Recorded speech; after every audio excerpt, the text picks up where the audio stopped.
Each day I do a golden deed by helping those who are in need.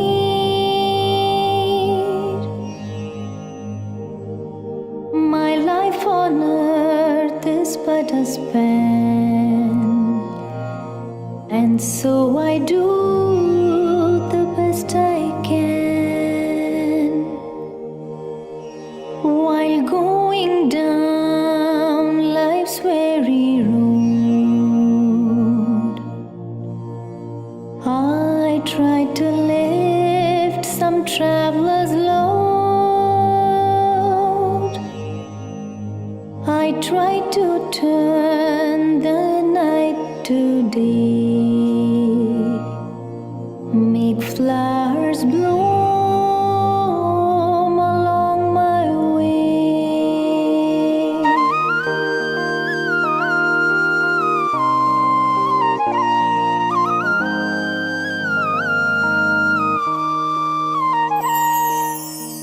तेरे प्यार में हम पलते हैं, फूलों जैसे हम खिलते हैं।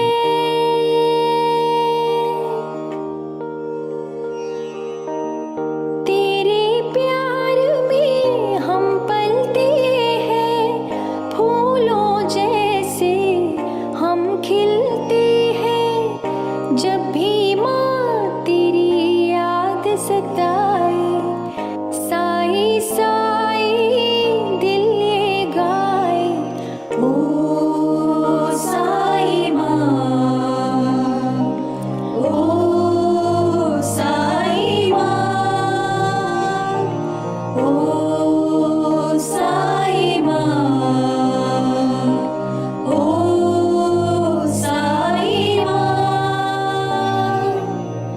हम बच्चों की प्यारी माँ, हम बच्चों की प्यारी माँ, प्यारी माँ साई माँ, प्यारी माँ साई माँ। ओ साई माँ, ओ साई माँ।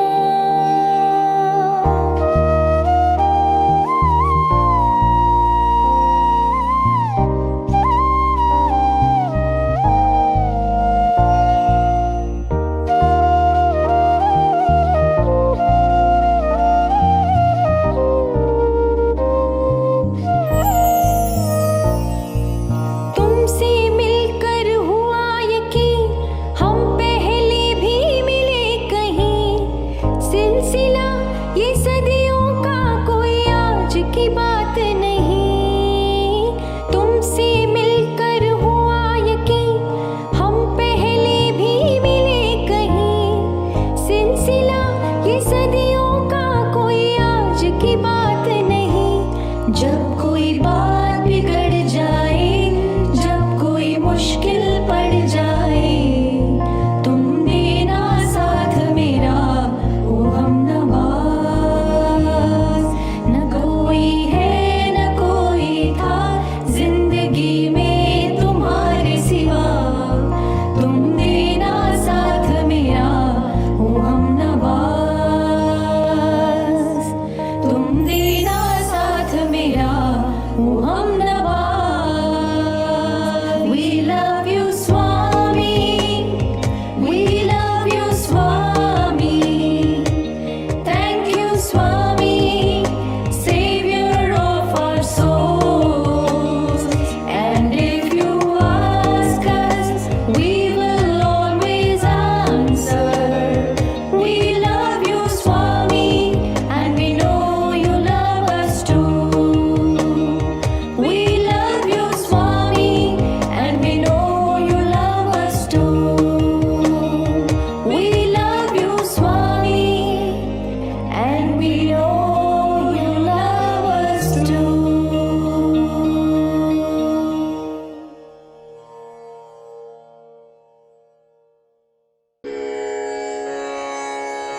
Oh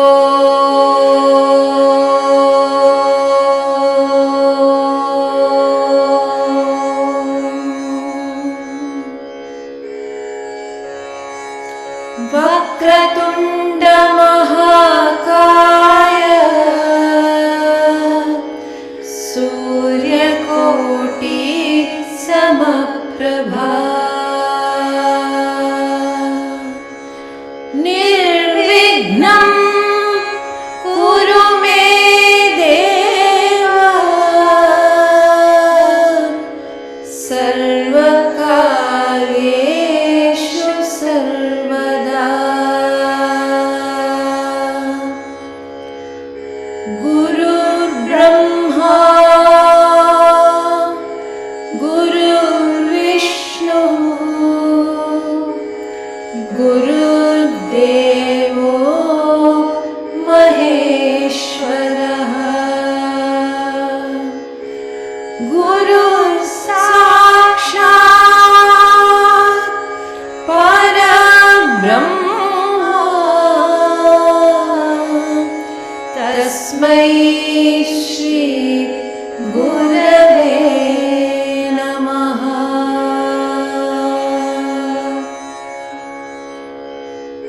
Om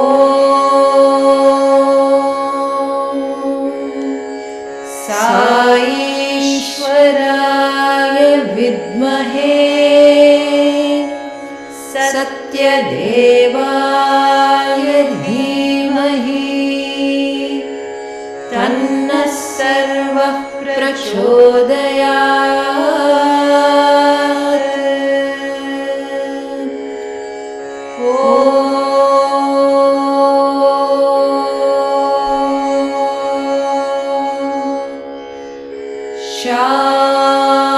Shanti Shanti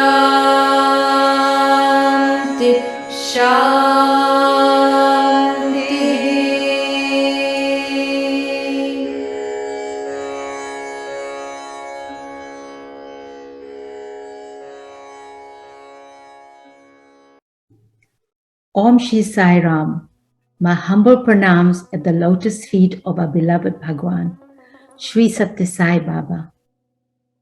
Dear brothers and sisters of the Sai family in Australia, New Zealand, Fiji, and globally. Welcome to our online Ladies Devotional Offering, which takes place on the 19th of each month. Let us begin by acknowledging the First Nations people of Australia upon whose land we meet. We pay our respects to the elders past, present, and emerging. We also acknowledge the traditional elders in New Zealand and Fiji. With us here this evening, we have Sister Janine Barelds and her daughter, Sister Surya Vink, sharing their experiences on the topic Baba. Sister Janine Barelds is the Ladies Wing Coordinator for Adelaide, South Australia. Janine and her husband Albert have been in the Sai fold for decades.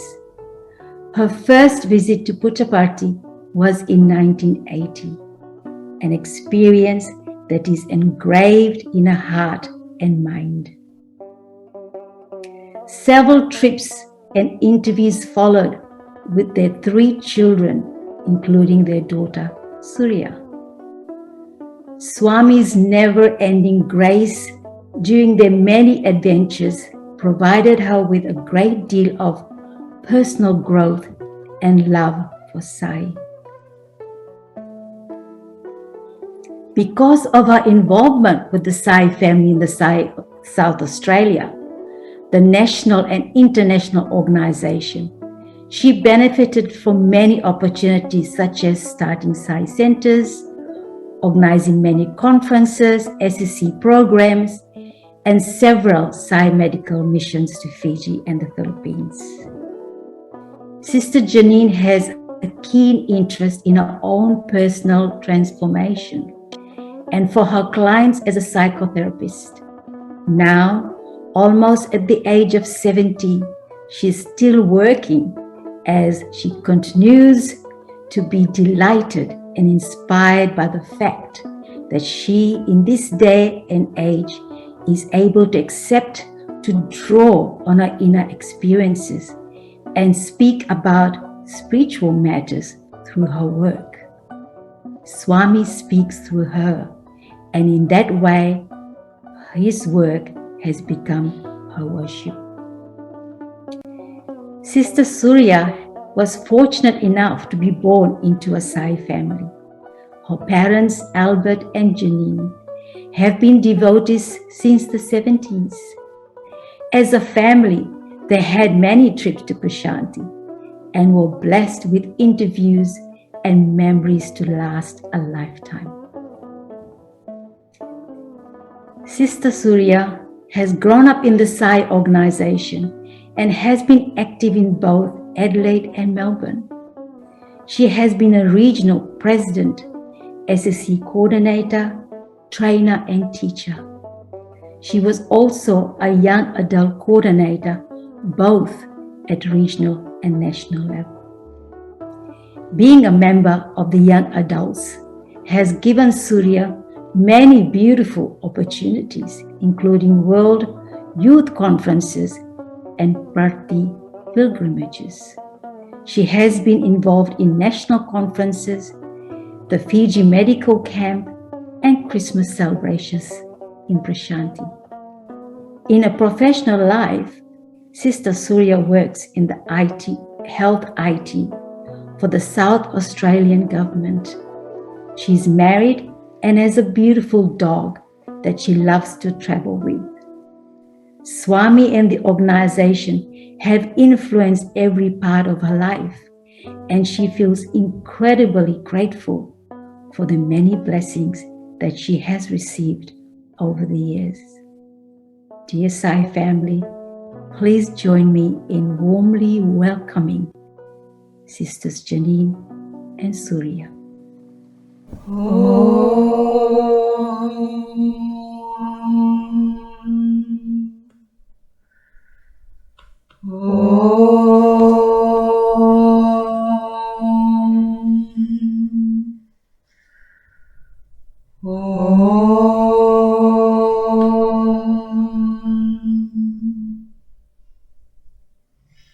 So Sairam Surya, we're here this afternoon to do an interview and to talk about some of our experiences with Swami as a mother and daughter thing for the ladies' wing, but also a nice occasion for you and I to talk about some of our experiences. So maybe I can start off with asking you, what was your first experience when you saw Swami for the first time? What stands out for you? That's a bit of a difficult question for me, probably a better one for you. I was fortunate enough to be born into a Sai family. Mum and Dad are both Sai devotees, so I don't necessarily have a clear memory of the first moment that I saw Swami. We went to Parthi regularly throughout my childhood in the 80s and 90s. Mum and Dad we would go to Holland as a family, and Dad would refuse to fly over India unless we stopped, so we went pretty regularly. My first memories in Parthi are when the mandir was not Sai Kulwant Hall, it was just the sand, and we would be at the back playing, drawing in the sand, my sister and I, waiting, enjoying ourselves under the palm trees, and then you'd hear a bit of a shuffle and Swami would come and we would slip in and join Mum and whoever we were there with, and there was probably 2 or 3 lines at the most. Definitely remember that feeling of seeing Swami, of his presence, of that calming feeling of that completeness of that moment of seeing Swami, and of course also the happiness of if he would throw lollies for someone's birthday or sign your chalkboard, or that kind of happiness was definitely a memory. But I don't think as a child you understand the scope of what it is that you are experiencing, but certainly you feel those emotions and you know what that is as a beautiful moment, a beautiful experience. So, and what about you? What was your experience of seeing Swami for the first time? Well, my experience was actually in 1980, as Surya said, we went for the first time, and I remember being skeptical or doubtful even about the movies, the Super 8 movies that were then shown to us, with Swami walking amongst masses of people and then looking at someone or just gazing over. And the doubt in me said, how can those people think that Swami is looking at them? There's so many people there. And so that was one of the things that I remember. And certainly that feeling that you describe of Swami coming near, and there was a sort of a whoosh, a silence, a feeling of awe. It's hard to describe, but that definite feeling of, oh, he's near. Even if you were distracted, you would realize Swami's coming.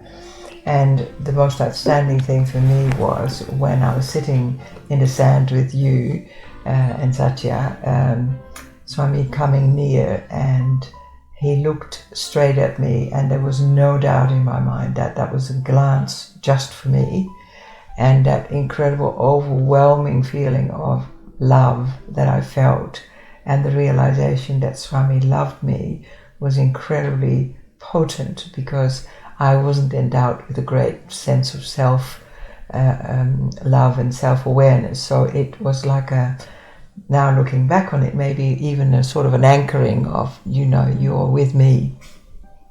And that has come with me all through the time, that in times of hardship or difficulty, was that remembering how he looked at me. So it's true, in that big group of people, when Swami looks at you, there's no doubt. So that was a very powerful experience. For sure, yeah.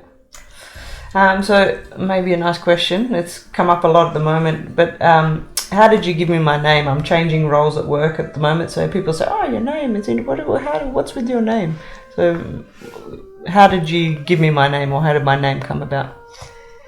So when Albert and I travelled overland to come to Australia, we were visiting a lot of places in India and Sri Lanka and Nepal, and one of the things that we really appreciated was how people chose names that had deep and significant meaning for them.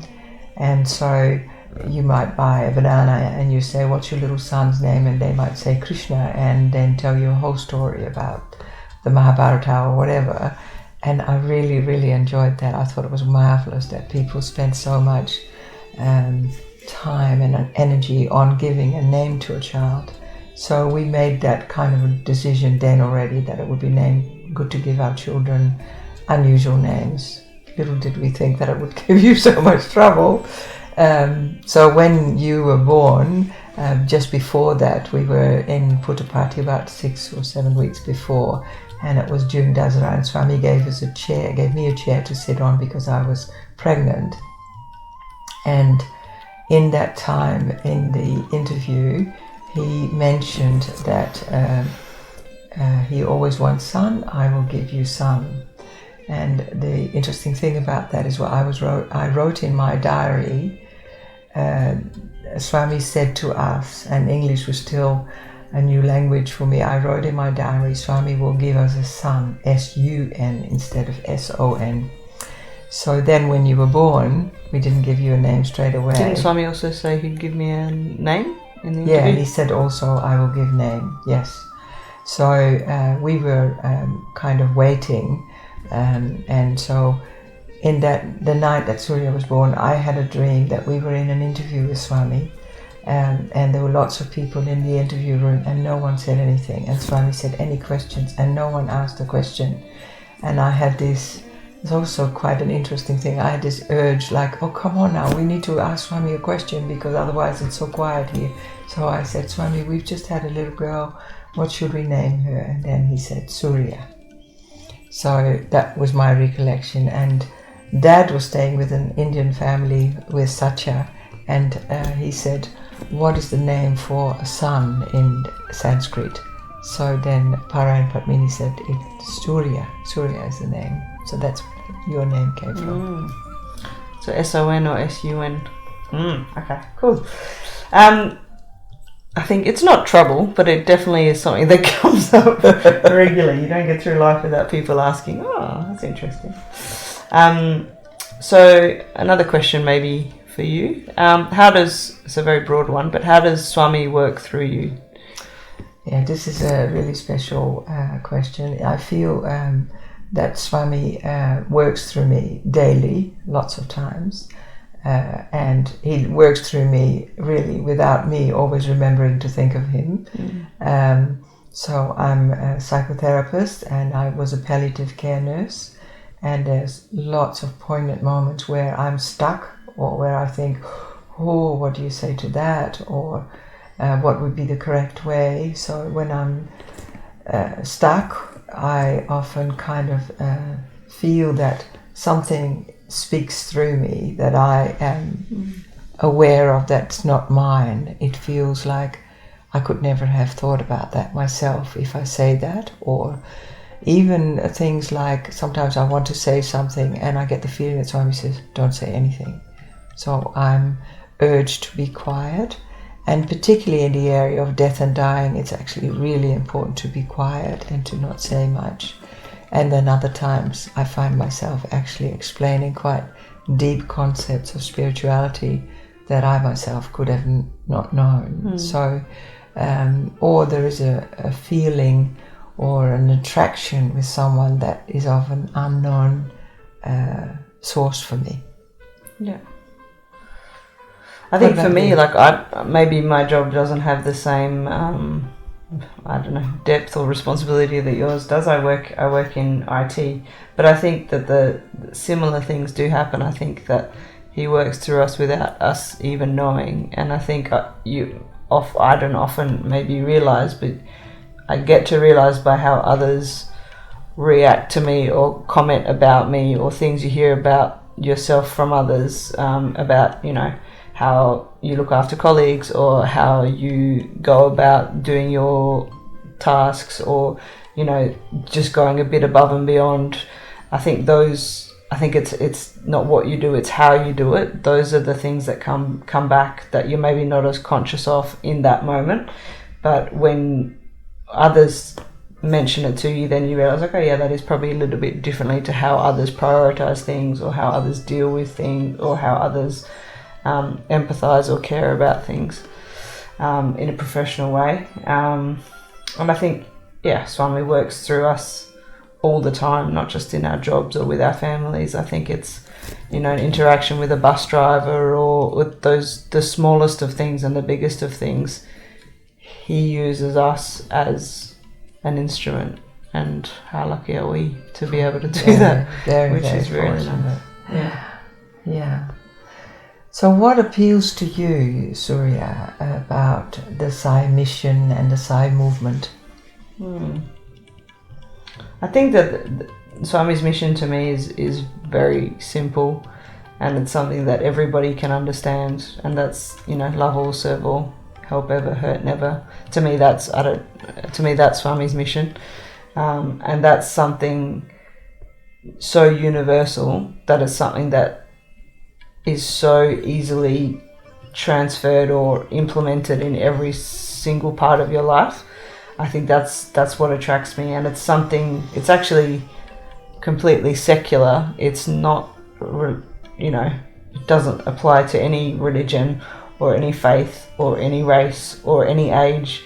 It's something that everybody from a baby to somebody in a nursing home with dementia can implement. So I think for me that's what appeals to me about Swami's mission. The mission that I see is how universal it is and how simple and practical it is. That's what appeals to me.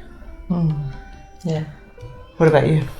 Yeah, I think that's the same for me. I think the non-duality, that is also one of the things, is love all, serve all, is in that saying that particularly in this time when there is so much polarization happening, I often feel like, oh Swami, you need to bring this all together, because with COVID and all sorts of other things, there's an incredible split that you see around you, and it feels to me that that's one of the things, like the multi-faith aspect of Swami's mission is really appealing to me as well, that the difficulty sometimes for people to look beyond and expand beyond maybe their tradition or their religion or whatever. And I think Swami's been a real example of in some of the things that he's done, and some of the statements that, some of the discourses that he's made about the universality of the human experience. That really appeals to me. So like maybe that's probably a good follow-on question, but is it hard to then share those beliefs or your ideas or what you practice with others? Is that a difficult thing to do? Yeah, I think sometimes it is a little bit hard because especially in the beginning when we had quite a lot of photos in the house and people were asking, oh, is that your teacher, or who is he, or your grandfather? What do you believe in? Is that your grandfather? All those sorts of things, and certainly in the beginning when we were on the Sai mission, it was really, really complex for me to kind of extract the true meaning and explain it. But now it's actually not so important to explain it. It's much more indeed what you say, living it out, and then people will ask. In the first instances, we had a lot of people that came to our house that asked us about Swami. In that time, in the 80s, there were a lot of Westerners that felt really drawn to Swami's mission and to the ashram. So there were lots of questions, and we had a lot of experiences with friends and family that were drawing us out. So what does he mean? What is his mission? What are the central cores in his teachings? I found it difficult then, but in time it's become simpler. I think for me, probably as a child and as a young adult, it probably was a bit more challenging. But I think now it's easier, and I think it's maybe partly easier because I'm more assured and comfortable and confident. But also I think in general in society, things like being vegetarian or having a spiritual outlook, those kinds of things, I think from my experience are a little bit more mainstream, acceptable and normalised now. Like growing up in country Australia as a vegetarian in the 80s, you definitely stood out. But nowadays, it's very normal. But people still do ask, why are you vegetarian? Or as I said with my name, or, ask me about activities that I participate in, or why do you think that way? I think, but in the end, it's less about what you say and it's more about what you do. And I think people understand and appreciate that. And then there's maybe not so many questions. They just accept that that's what you are and that's how you live your life. Yeah. Nice. What part of Swami's teachings are profound for you, Mum?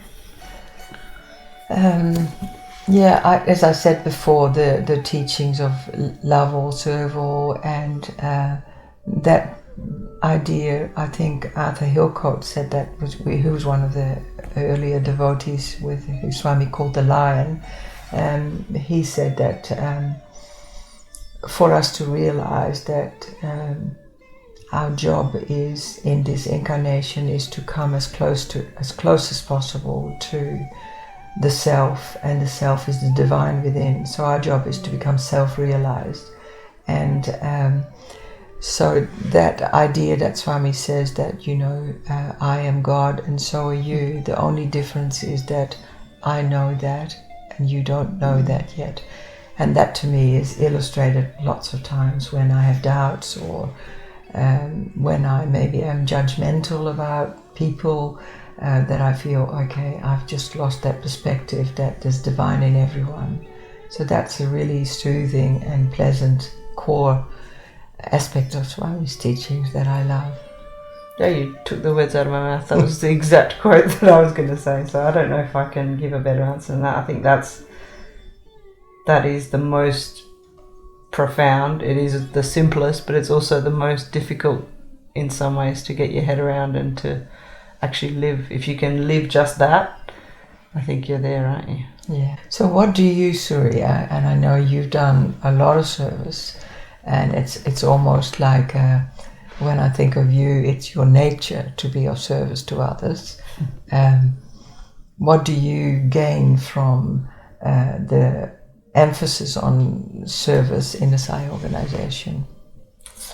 I think having grown up in a Sai family, in the Sai organization, through SSE, through young adults, I think the fact that it is, it's not something exceptional, it's not something unusual, it's just what you do. Like, it's so normal, it's so part of everyday life. I think for me, that's what I gain from it. I think the fact that living your life and performing acts of service is just how you should be. I think that probably is what I've gained from it the most. I think for other people, being of service isn't so automatic and isn't something that is emphasized. Like, it's very easy to just only think of yourself or your circle or your family or your school or, you know, your workplace. But that broader outlook, I think that's, other than obviously the joy you get, the skills you get, the fun you get, all of those things. But I think the most profound thing about it is that it is so holistically integrated into my life. I think that's what I get out of the emphasis on service in this organisation. Yeah. What about for you? Well, I think the Sai service, I think I see it as a spiritual practice still. Yeah. You know, it's something that that requires decision and willpower. But a little bit like yourself, it is also a bit in my nature. I'm inclined to see when someone needs a hand or whatever. For me, it has been, and that's often not talked about, is to not maybe hurt myself in the process. Sometimes I have certainly overextended myself by wanting to give too much, and that's an ego thing, isn't it? So there's learning on two levels. With the right. You know, you have to have the right attitude, and if you come from that perspective, I think that the other is part of me and I'm part of the other, and the need is there, for example, with singing for the aged care people or going to Fiji on the medical mission or whatever, to kind of see that suffering that others may experience as part of your own suffering, and to lend a hand with that, and that will ultimately also help our own progression on that self-realization aspect. That's really important to me. Yeah, I think we definitely get that joy and happiness from it, but yeah, having that realization. I think for me the easiest way to remember that, or the nicest way to remember that, is that story where Swami asks somebody about the service they perform. They do cooking for the homeless, or, you know, people that are in need, and he asks them what type of rice they use, and they say whichever brand they use, and he said, "Oh, and what rice do you use at home?" And the lady gave the brand that they use, which was a different brand of rice that they use at home. And he was like, "Why the difference?" And she's like, "Oh, well, the one is more expensive than the other." And he says that, you know, you shouldn't be serving or doing service or giving to others what you wouldn't have or cook or do for yourself. So I think that is a very simple way that reminds you that when you're doing service, it's not for the other. There is no difference. It's for yourself. Yeah. So lovely, isn't it? Yeah. So, interesting question. Do you feel drawn to the Indian aspects in Swami's mission, in Swami's organisation? The simple answer is yes. I think having developed a great deal of respect and fascination really by the Indian aspect of living and tradition and philosophy and religion, I certainly am intrigued and inspired and fascinated by it. But of late, I have I've also seen that some of the same reflections can be found in other cultures and Western cultures as well. And to be honest here, sometimes I think that has been a hindrance as well, that it does have the Sai movement has such a strong Indian flavor. and such an Indian indentation almost, that I think at times when I've had tried to explain to some of my Western friends or family members, for them it's been hard to look beyond, oh, this is an Indian guru or whatever. So it's a bit of both. I like it. I'm intrigued by it. I feel inspired by it. It's enhancing my understanding of things. But the negative is that, and particularly of late, the kind of more Indian flavor that seems to come into it is a bit of a deterrent to make it more mainstream and more multicultural. Yeah, I think I probably have a similar feeling in some ways. I mean, I love, whether you say Indian or Hindu, like I love Veda chanting, I love wearing saris, I love being in India, I love, like there's so much of that is me and has been, part of my whole life, and all of those things are connected, to Swami, and those feelings that I have and the memories that I have and the smells and all those things for me are all rolled into one. But yeah, that does also make it different, and that does make it harder to be more mainstream. Having said that, people do yoga and they say the names of all those poses and do all of that. So, maybe it's our hesitation. Maybe it's not such a big deal. I don't know. Yeah.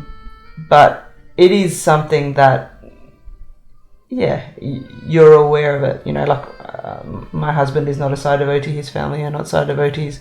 So, when you're talking about things, or when you're going somewhere, or those things, you realize there is a difference between that and going to play table tennis or going to church or whatever it is. There is a difference, and that's not necessarily bad. They are also the beautiful parts of it, and that's what also brings that love and happiness, I think. True. Interesting. So Surya, can you tell me, was it straightforward and inevitable that you would become a Sai devotee as well, having been born in a Sai family? Because we do have 2 other children, and they are not necessarily on the Sai path. I think both of them are very spiritual.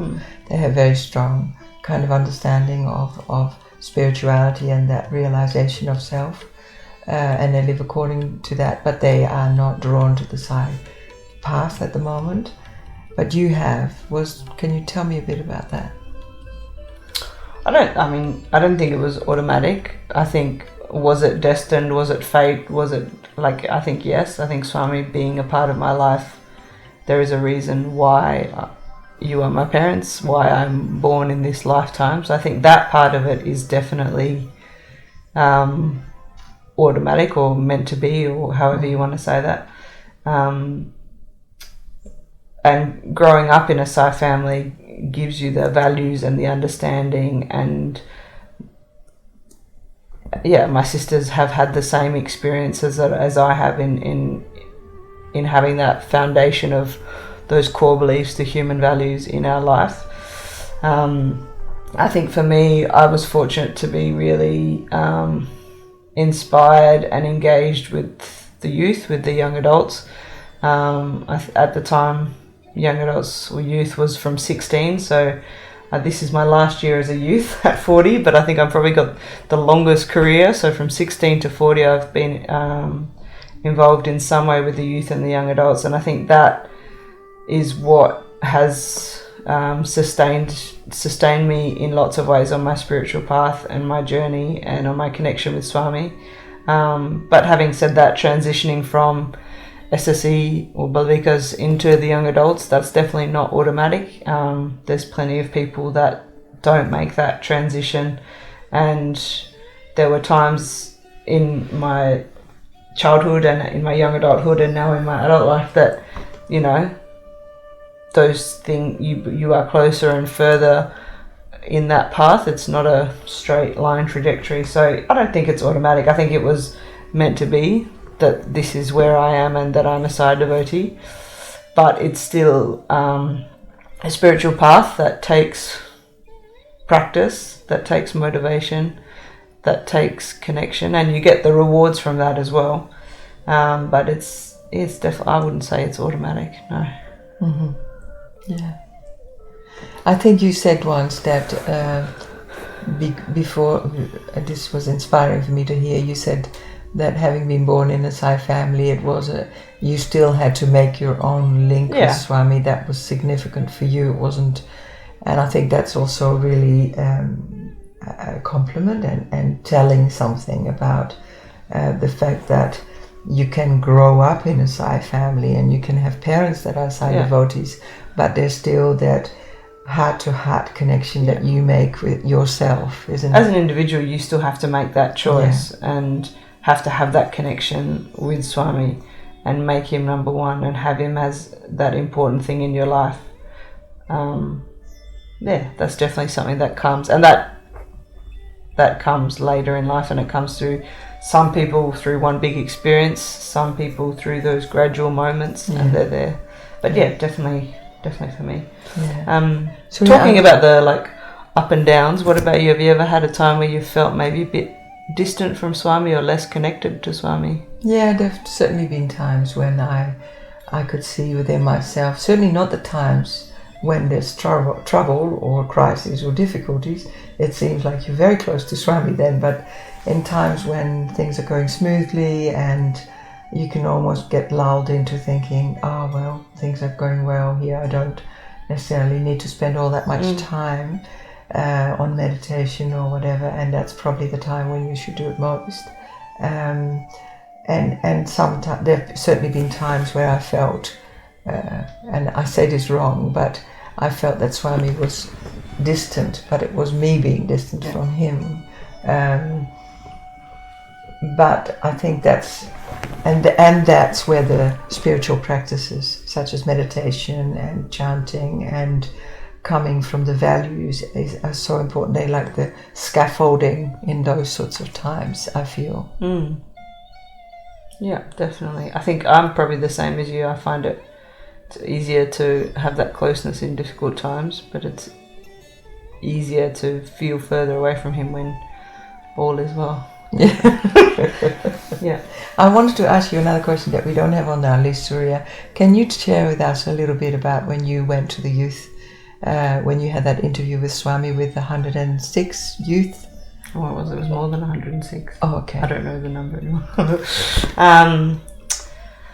So as I said, I was growing up in the young adults and spent done many trips to Poti in that, both youth trips and World Youth Conference trips, multiple of those.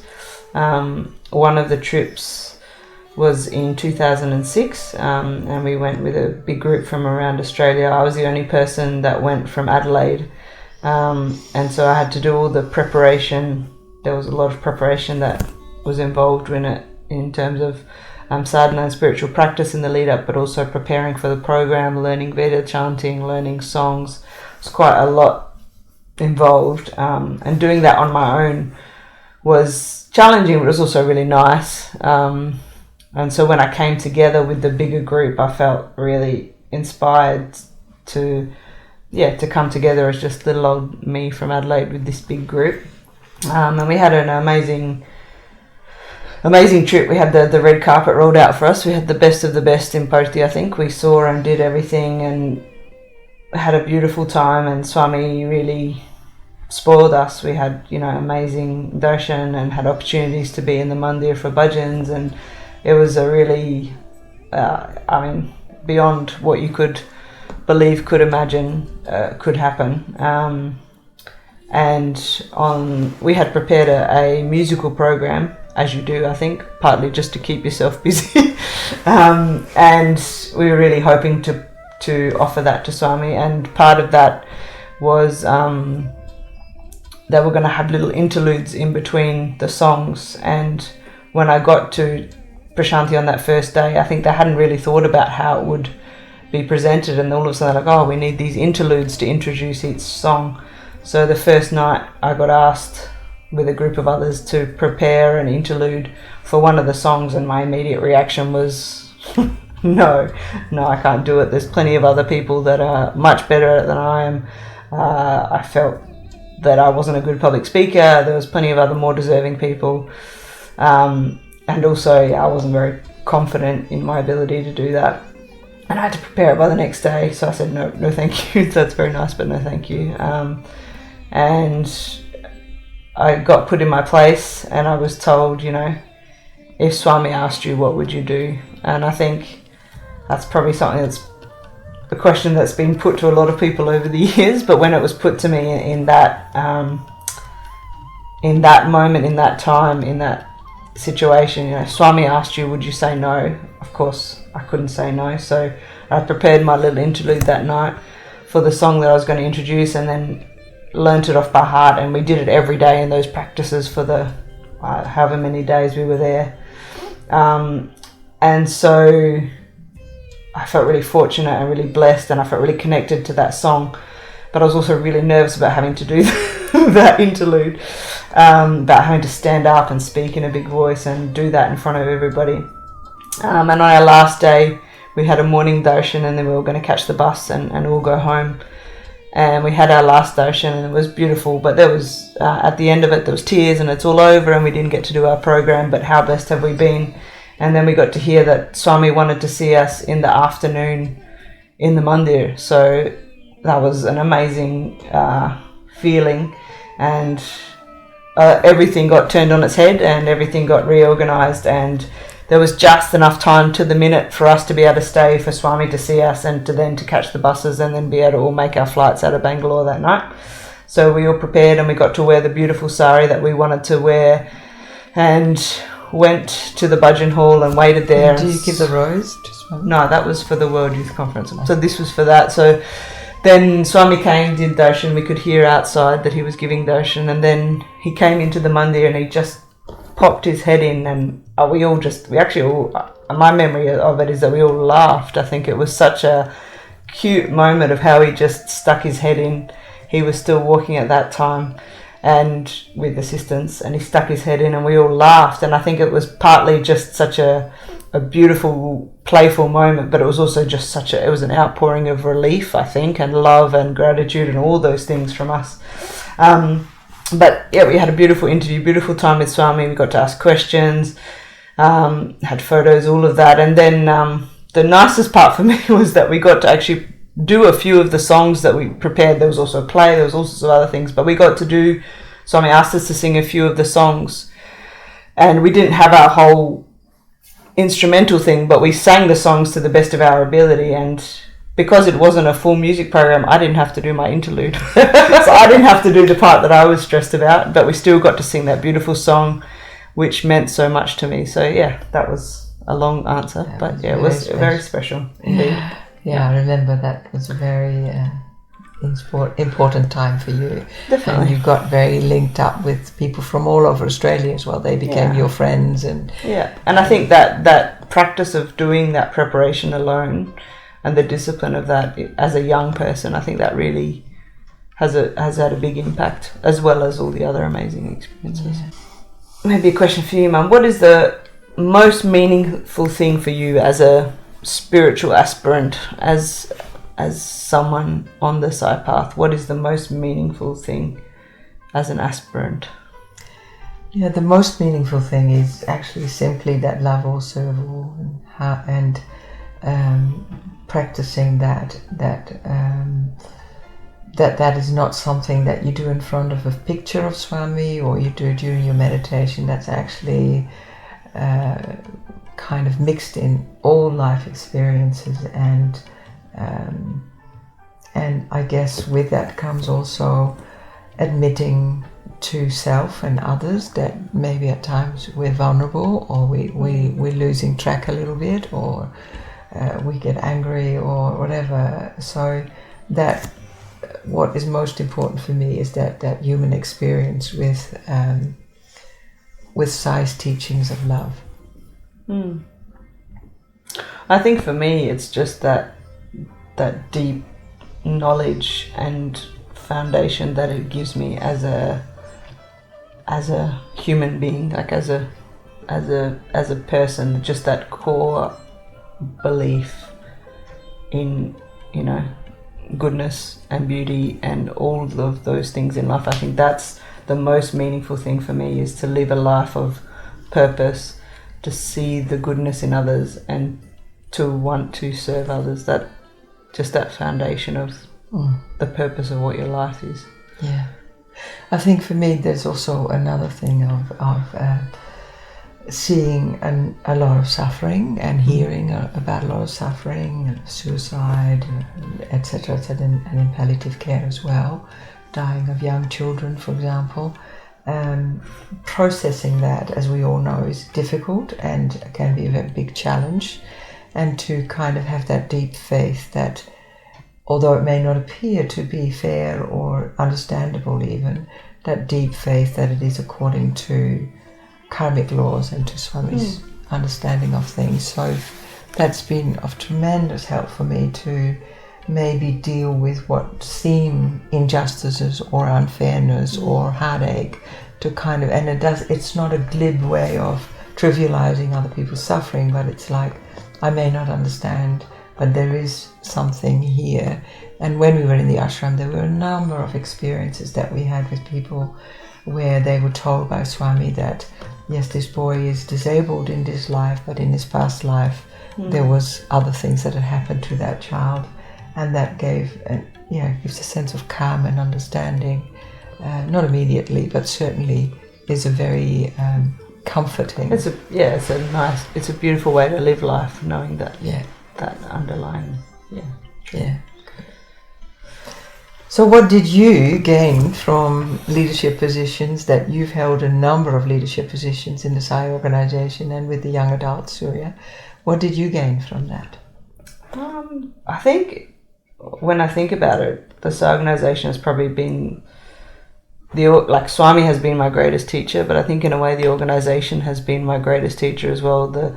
The lessons that I've learned, the experiences that I've had, the opportunities that I've had, in SSE as a young adult, in regional positions, in service projects, in international commitments, all of those things, big things and small things, whether it's proofreading a booklet that gets printed and that Swami puts his hand on, or whether it's organising a national conference, whatever it is, all of those things have given me opportunities and skills that have improved my spiritual path and also improved me as a person, and has also put me in a position in a worldly sense where I have skills that people wouldn't have encountered in a normal way, organising a conference for hundreds of people or an international youth conference for thousands of people. Those things are really practical, useful experiences in a worldly sense. They grew me in a personal sense, and then they also reinforced that spiritual path for me. Mm-hmm. Yeah.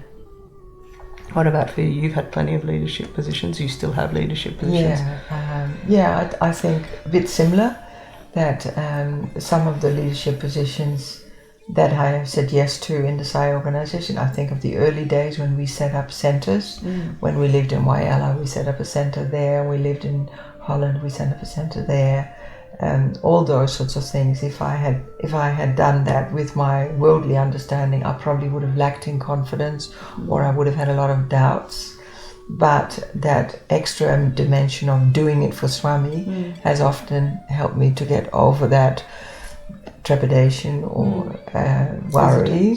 And I think also the example of the interaction between some of our senior people and then the younger people, that kind of almost the illustration of all are one, whether you are an 80-year-old Sai person or you are an SSE child. There's that regard for everyone. I think that was very interesting for me, and the absolute experience of very rarely was there a conflict, and if you had to ask people, could you say a word tomorrow, it was always responded with, yes, I will. And I think that's from that saying, understanding that if Swami asked you, you say yes, and not because you have to. And I think also that underlying all of that, our motivation is that we love Swami. Like, love for Sai is the underlying motivation. Like, that makes meetings enjoyable, that makes activities enjoyable, like just that underlying common thread that we're all doing it for our love for Swami. That's it. It's so beautiful. Yes. And that has had multi layers of skills and understanding and fascination with how people can work together and what are ingredients that are helpful and what are things that hinder it, and lots of international experiences that I've had as well, where again I wouldn't normally see myself in that light. So as a female and as a woman, I think that has also been very emancipating to step into roles and to be appreciated by everyone. For sure. Yeah. Lovely. Thank you. I think that's the end of our list. I think that is the end of our interview. Thank you so much, Surya. I've appreciated your time. It's been lovely. Okay. Thank you. Sairam. Sairam. Sairam, everyone. On behalf of all the Sai devotees from Australia, I would like to take this opportunity to express our sincere appreciation to Sister Janine Barelds and Sister Surya Vink for an inspiring session this evening. We are truly grateful for their time and efforts in joining us today to share their lovely and memorable experiences. Thank you, and Jai Sairam.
Ganesha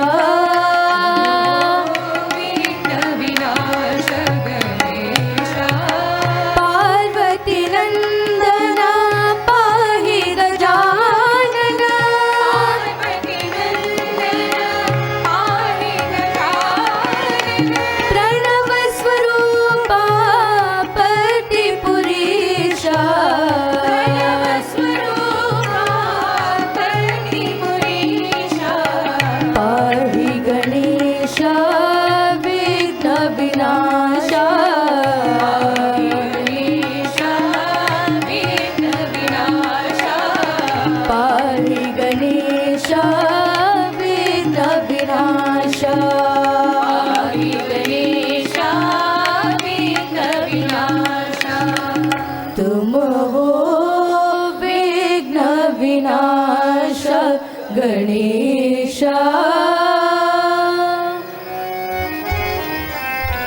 Shri करी कृपा करी क्षेमं करी साईश्वरी श्री करी कृपा करी क्षेमं करी साईश्वरी श्री करी कृपा करी क्षेमं करी साईश्वरी श्री करी कृपा करी क्षेमं करी साईश्वरी शंकरी अभयंकरी शुभंकरी साईश्वरी शंकरी अभयंकरी शुभंकरी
क्षेमङ्करी साईश्वरी वनमाली राधारमणा गिरिधारी गोविन्दा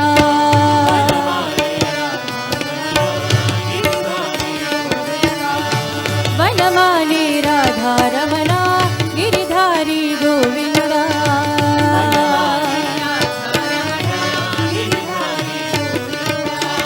नीलमेघ सुन्दरा नारायण गोविन्दा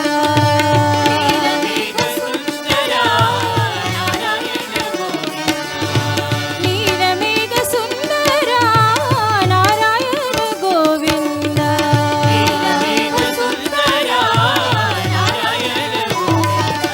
वनमाली राधारमण गिरिधारी गोविन्दा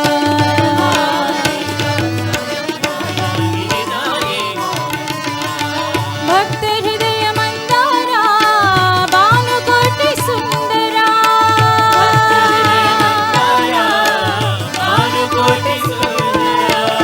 भक्त हृदय मंदारा भानुकोटि सुंदरा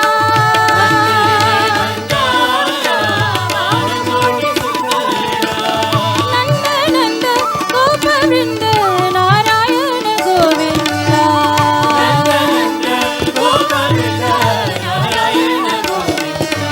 नंद नंद गोप वृंद नारायण गोविंदा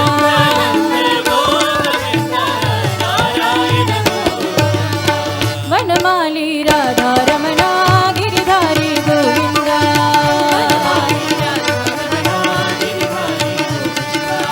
नीलमेघ सुंदरा नारायण गोविंदा वनमाली राधारमणा गिरिधारी गोविंदा भक्त हृदय मंदारा भानुकोटि सुंदरा हे भानुकोटि सुंदरा भक्त हृदय मंदारा भानुकोटि सुंदरा नंद नंद गोप वृंद नारायण गोविंदा नंद नंद गोप वृंद नारायण गोविंदा नारायण गोविंदा नारायण गोविंदा नारायण गोविंदा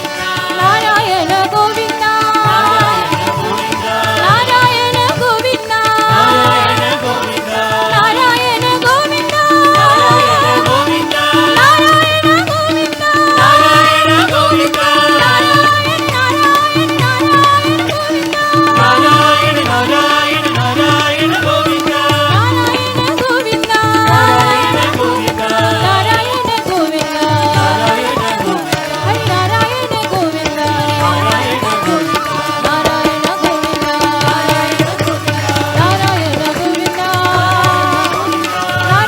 गोविंदा नारायण गोविंदा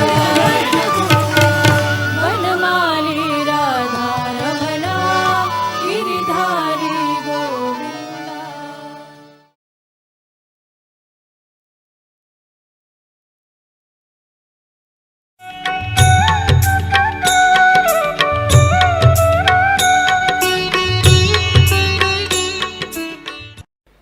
ప్రతి మానవుని యందు కూడాను ఈ విధమైనటువంటి యొక్క కష్టములు నష్టములు సుఖములు దుఃఖములు ఆవిర్భవిస్తున్నాయంటే ఇవన్నీ కూడాను మనసు నుండి ఆవిర్భవించినటువంటివి.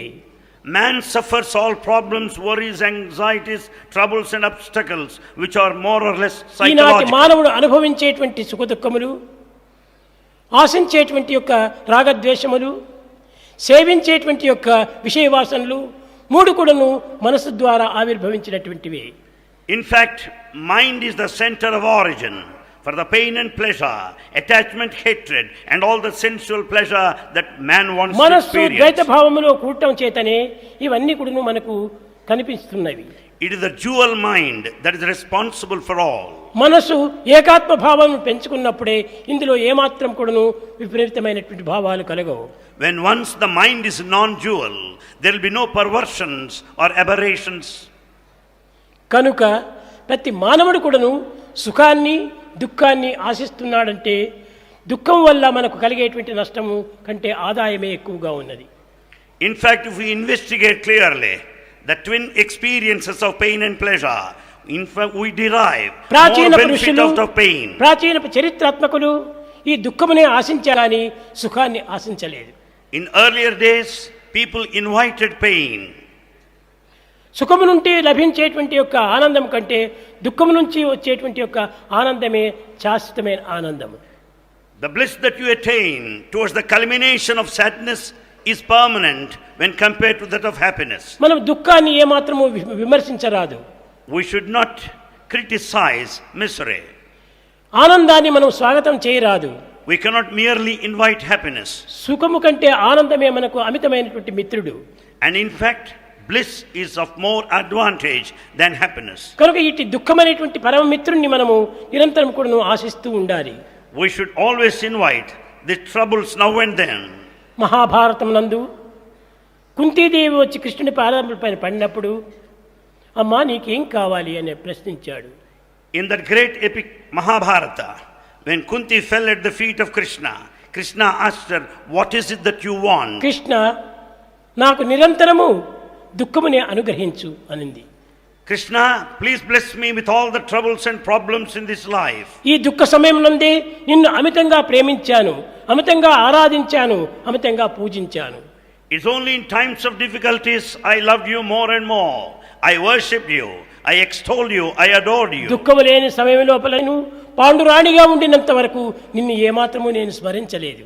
In times of happiness, away from misery, I never thought of you. ఏనాడు నా కుమారుడు అరణ్యవాసం చేసి కన్న కష్టములకు గురి అయినారో ఆనాటి నుండి నీ చింతను నేను అభివృద్ధి గావించుకుంటూ వచ్చాను. That day my son started spending time in the forest, I started worshipping you more and more. కనుక కృష్ణ నాకు దుఃఖమునే అనుగ్రహించమని ప్రార్థించింది. So Lord Krishna, please bless me with all the difficulties.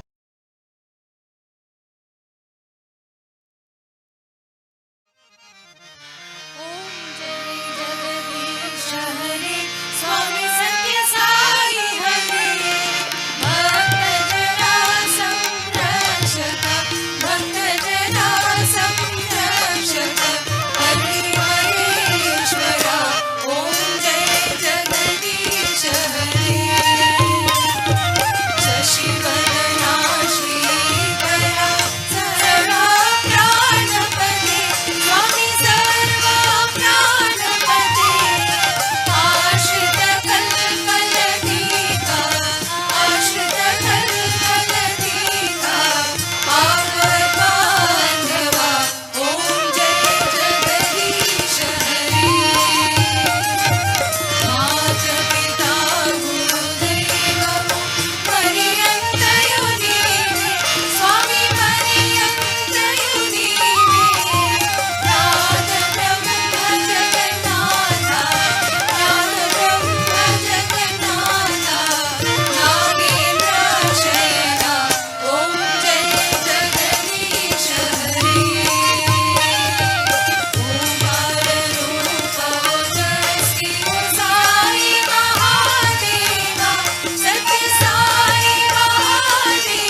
सुखिनो भवन्तु